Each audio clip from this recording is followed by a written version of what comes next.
Bismillahirrahmanirrahim. Let's study exercise 21.2. This exercise is also about partial fractions. हमने 21.1 में partial fractions के questions को समझा था. यहाँ difference क्या है?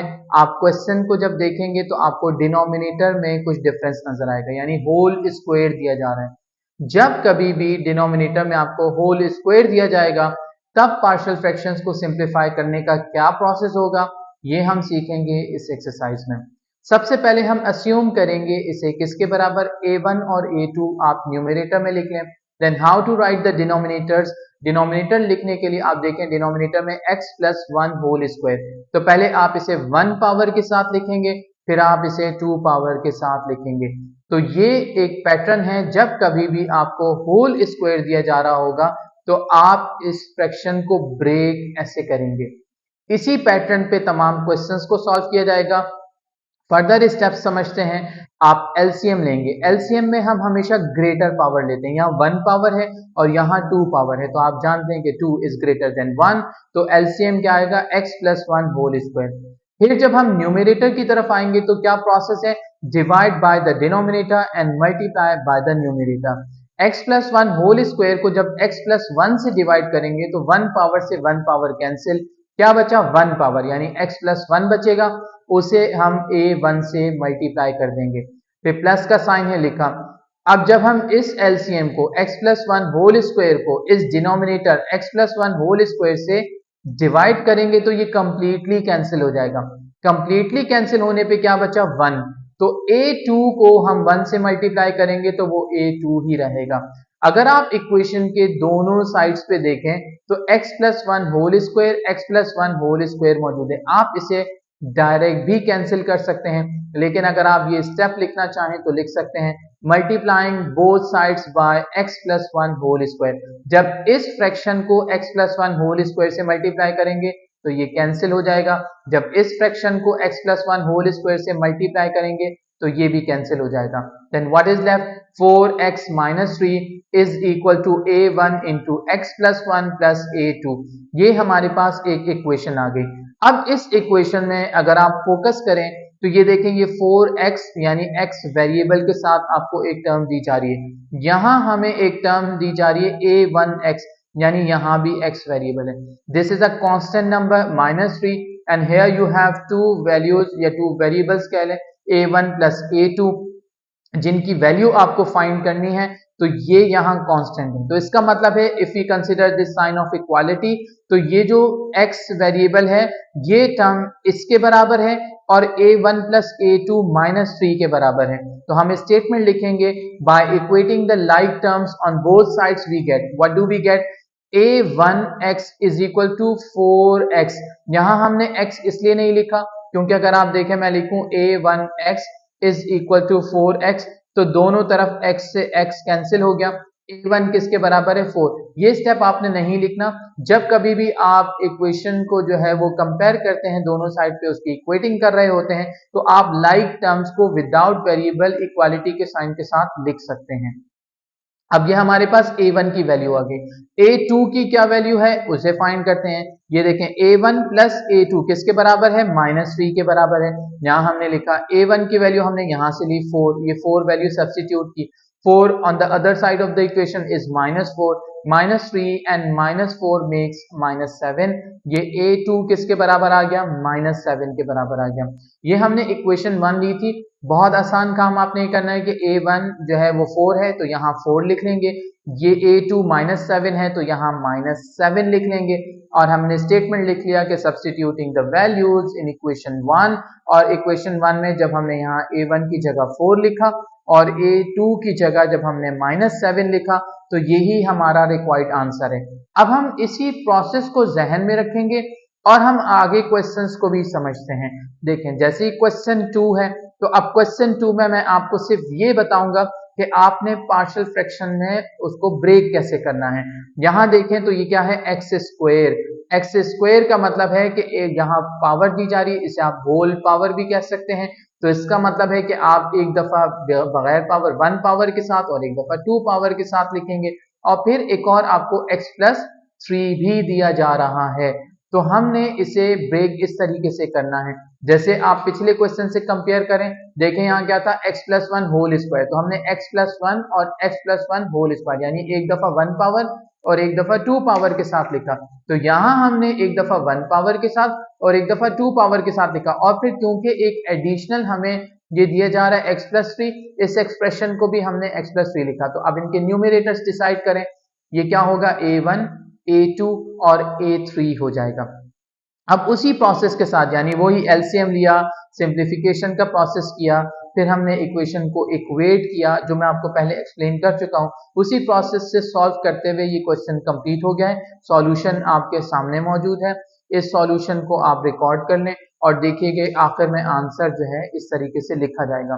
यहाँ इस स्टेप के बाद नेक्स्ट स्टेप लिखने की जरूरत इसलिए पेश आई क्योंकि ये ऑर्डर में नहीं था, x पावर 1, x पावर 2 और x पावर 1 था, तो हमने इसको अरेंज कर दिया, पहले 2 पावर वाले लिखा, फिर 1 पावर और फिर 1 पावर। ये सिर्फ अरेंजमेंट है, अदरवाइज आप इसको भी आंसर कह सकते हैं, लेकिन आंसर जब भी आप अरेंज करते हैं असेंडिंग डिसेंडिंग जिस ऑर्डर में भी, तो आप उसे अरेंज करके लिखते हैं तो वो ज्यादा बेहतर रहता है। इसी तरीके से आप क्वेश्चन 3 को देख लीजिए, क्वेश्चन 3 में क्या पावर दी जा रही है, 3 पावर, तो 3 पावर का मतलब पहले 1 पावर, फिर 2 पावर, फिर 3 पावर, तो फिर a1 a2 और a3 हो गया। इसका प्रोसेस भी बिल्कुल वही है जो अब तक हम करते हुए आए हैं, इस प्रोसेस को आप देख लें और इस क्वेश्चन को भी आप अपने पास लिख सकते हैं।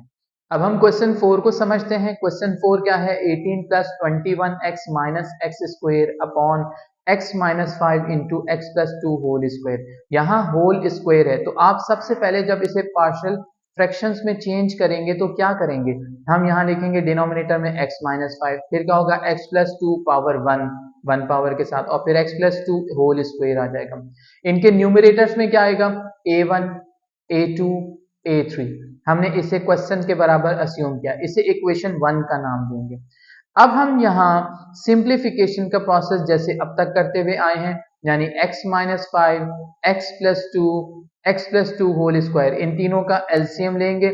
आपको मालूम है कि ग्रेटर पावर एलसीएम आती है, जैसे अभी हम समझ चुके हैं 2 पावर है x + 2 होल स्क्वायर, तो ये एलसीएम है, यहाँ से क्या आएगा x - 5, डिनोमिनेटर से डिवाइड करेंगे, न्यूमरेटर से मल्टीप्लाई करेंगे, x - 5 से x - 5 कैंसिल, क्या बचा x + 2 होल स्क्वायर, उसको a से मल्टीप्लाई कर लें, फिर इसके बाद x + 2 पावर 1 है, जब इससे कैंसिल करेंगे तो 1 पावर कैंसिल होगी, लेकिन x + 2 भी बचेगा और x - 5 भी बचेगा, इसको a2 से मल्टीप्लाई कर देंगे। x + 2 होल स्क्वायर से जब आप इसको डिवाइड करेंगे तो ये कंप्लीटली कैंसिल हो गया, क्या बचा x - 5, x - 5 को a3 से मल्टीप्लाई करेंगे। ये वही एलसीएम का स्टेप था, कुछ डिफिकल्ट नहीं था, आता है आप लोगों को, ये हमने स्टेप कर लिया। अब इसके बाद आप देखें इक्वेशन की लेफ्ट हैंड साइड पे और राइट हैंड साइड पे सेम डिनोमिनेटर है, तो हम उसी डिनोमिनेटर से जब दोनों तरफ मल्टीप्लाई करेंगे तो डिनोमिनेटर्स कैंसिल हो गए, क्या बचा 18 + 21 x - x² is equal to this, completely हमने इसे लिख लिया। अब इससे आप इक्वेशन 2 का नाम देंगे। अब इक्वेशन 2 को हम एक्सपेंड करेंगे, जैसे ये x + 2 होल स्क्वायर, तो क्या a² + 2ab + b², यानी फॉर्मूला अप्लाई होगा, तो हम लिखेंगे a² यानी x², b² यानी 4 हो जाएगा, 2ab दोनों को मल्टीप्लाई करें 2 से, 2 × 2 = 4, 4x हो जाएगा, ये कंप्लीटली लिखा। ये साइड लेफ्ट हैंड साइड वैसी ही लिखी थी जैसे यहाँ मौजूद थी, सिर्फ इसे ओपन कर दिया क्योंकि फॉर्मूला अप्लाई किया, तो यहाँ फॉर्मूला भी मेंशन कर दिया। अब यहाँ a2 है, x से दोनों को मल्टीप्लाई करें, x × x x², x × 2 2x, आप देखें यही लिखा, -5 से मल्टीप्लाई करेंगे -5x और -10 हो जाएगा, यहाँ लिख लिया। अब इसे एज इट इज लिखा हुआ है, अगले स्टेप में आप ओपन कर लीजिए, a1 को इस कंप्लीट से मल्टीप्लाई करें, a2 को इससे मल्टीप्लाई करें, यहां बचेगा -3x, तो ये -3a2x हो जाएगा जब a2 से मल्टीप्लाई होगा, और a3 से हम इसको मल्टीप्लाई कर देंगे। अब हमने क्या करना है, अब हमने यहाँ पे लाइक टर्म्स को एक साथ लिखना है। सबसे पहले क्या दिया हुआ है, कांस्टेंट नंबर दिया, तो आप ऐसे यहाँ टर्म्स ढूंढें जिनमें x ना हो, तो आप देखें x किस में नहीं है, यहाँ मौजूद नहीं है, यहाँ नहीं है और यहाँ x नहीं है, तो आप लिख लें 4a1 -10a2 -5a3, ये लिखा, प्लस का साइन लगा दिया। अब आप ये सेकंड टर्म क्या है x, तो आप यहाँ x वाली टर्म्स ढूंढें, अब यहाँ x का है, यहाँ मौजूद है, यहाँ मौजूद है और यहाँ मौजूद है, तो x कॉमन लिया क्या है 4a1 माइनस 3a2 और प्लस a3 x। फिर इसके बाद एक्स स्क्वायर क्या है, ये है, और क्या है, ये है, तो a1 और a2 ये लिखा और एक्स स्क्वायर कॉमन है। अगर आप यहां से कंपेयर नहीं भी करें फिर भी आप पावर के हिसाब से लिखेंगे। सबसे पहले अगर आप असेंडिंग या डिसेंडिंग ऑर्डर में अरेंज करना चाहते हैं तो आप पहले x पावर 2 वाली टर्म्स ले लें, फिर x पावर 1 वाली, फिर विदाउट x टर्म्स जो मौजूद है या x पावर 0 आप कह लें उसे लिखेंगे। अब हमें इक्वेशन की जो है वो कंपैरिजन करने में आसानी होगी। अब हम यहाँ से लिख सकते हैं कि 18 किसके बराबर है, 4a1 minus 10a2 minus 5a3। 21 किसके बराबर है, 4a1 minus 3a2 plus a3। -1 इसका जो है क्या कोफिशिएंट है, -1, -1 a1 प्लस a2 के बराबर है।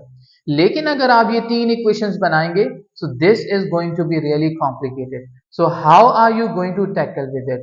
आपने क्या करना है, सबसे पहले आप यहाँ डिनोमिनेटर देखें क्या दिया है, x प्लस 2।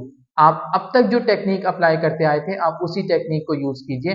x प्लस 2 को आप किसके बराबर लेंगे, x प्लस 2 को हम 0 के बराबर लेंगे, और x प्लस 2 अगर है तो इक्वेशन की दूसरी तरफ जाके ये हो जाएगा x is equal to -2।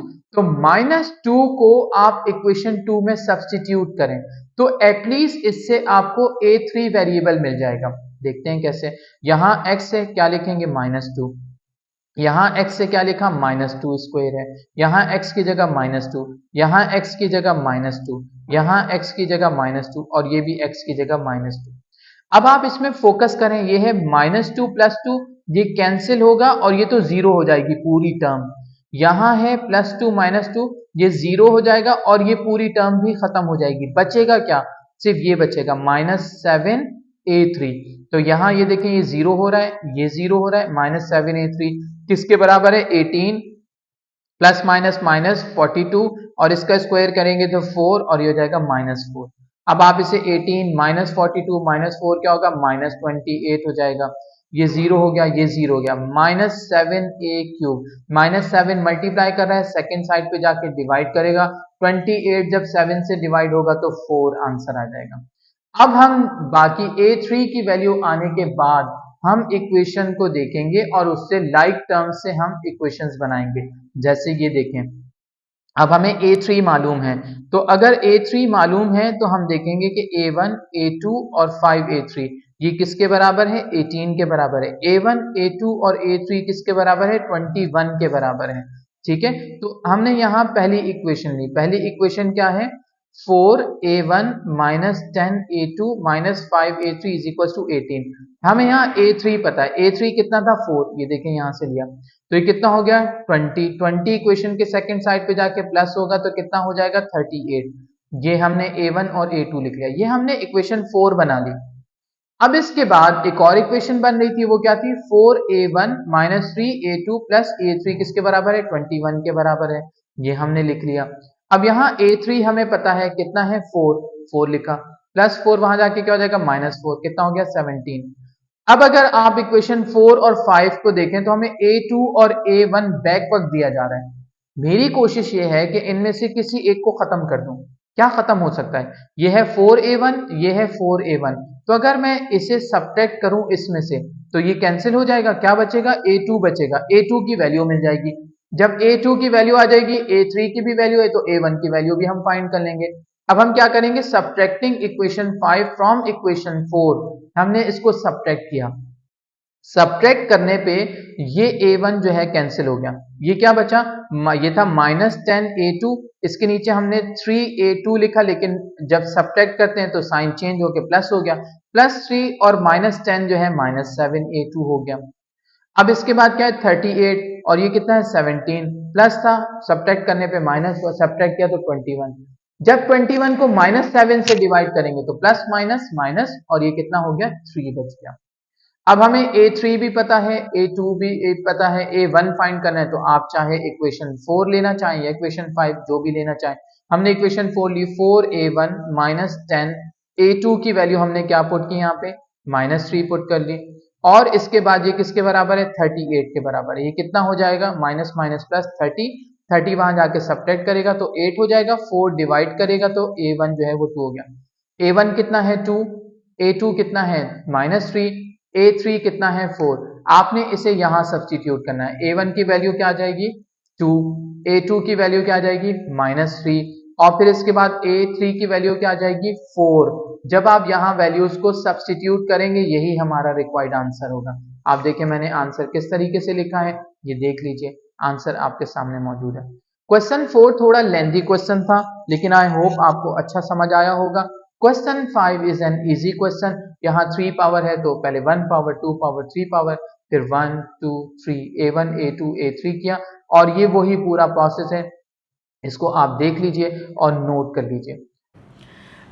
Exercise 21.2 के बाद एक्सरसाइज 21.3 को हम बहुत आसानी के साथ सिर्फ एक स्टेप में समझ सकते हैं।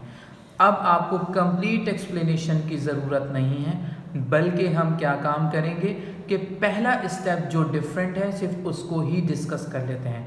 And after discussing that step I just show you the solution of all questions, so you will be able to understand this all questions by yourself. So let's get started. देखें, पहले हमें denominator क्या दिया जा रहा है, ये भी पार्शियल फ्रैक्शंस में कन्वर्ट करना है। एक्स स्क्वायर प्लस 7 और x माइनस 2, ये दो हैं, लिख लिया हमने। पहले आपको दिया जा रहा था होल स्क्वायर, तो आप होल स्क्वायर में क्या करते थे, पावर के हिसाब से पहले 1 पावर लिखते, फिर 2 पावर लिखते, फिर 3 पावर लिखते। लेकिन अब आपको होल स्क्वायर नहीं दिया जा रहा, बल्कि क्या दिया जा रहा है, एक्स स्क्वायर प्लस 7, तो ये होल स्क्वायर नहीं है। दूसरा क्या है, x माइनस 2। एक्स माइनस 2 को तो आप एज इट इज लिख लें। एक्स स्क्वायर प्लस 7 ये एक क्वाड्रेटिक इक्वेशन है, इसको हम कैसे लिखेंगे देखते हैं। यहां लिखा x माइनस 2, न्यूमरेटर में हमने a1 लिख दिया। यहां क्वाड्रेटिक इक्वेशन में एक्स स्क्वायर प्लस 7 को लिखने का तरीका मुख्तलिफ है। क्या लिखेंगे आप, न्यूमरेटर में a1 के बाद क्या लिखेंगे, a2x प्लस a3। जहां कहीं भी आपको क्वाड्रेटिक इक्वेशन दी जा रही होगी डिनोमिनेटर में, आप उसका न्यूमरेटर ऐसे ही लिखेंगे, जैसे a1x प्लस a2, यानी आप ये जहन में रखें। अब इसके बाद आगे का प्रोसेस क्या है, वही कंप्लीट प्रोसेस है जो हम 21.2 में सॉल्व कर चुके हैं, जिसकी मजीद एक्सप्लेनेशन को आपको ज़रूरत नहीं है, सिर्फ इसका सॉल्यूशन आपको चाहिए। तो चलें अब इस वीडियो में तमाम क्वेश्चंस के सॉल्यूशंस देखते हैं।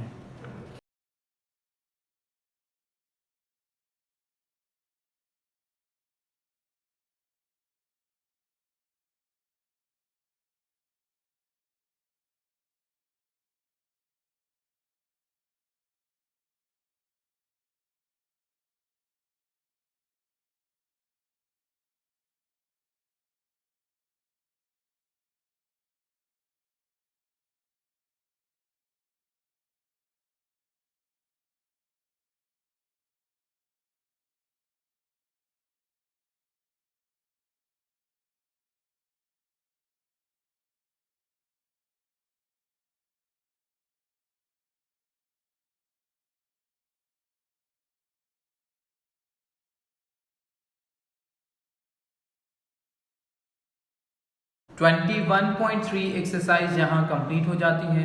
Take care of yourself. अल्लाह हाफिज़।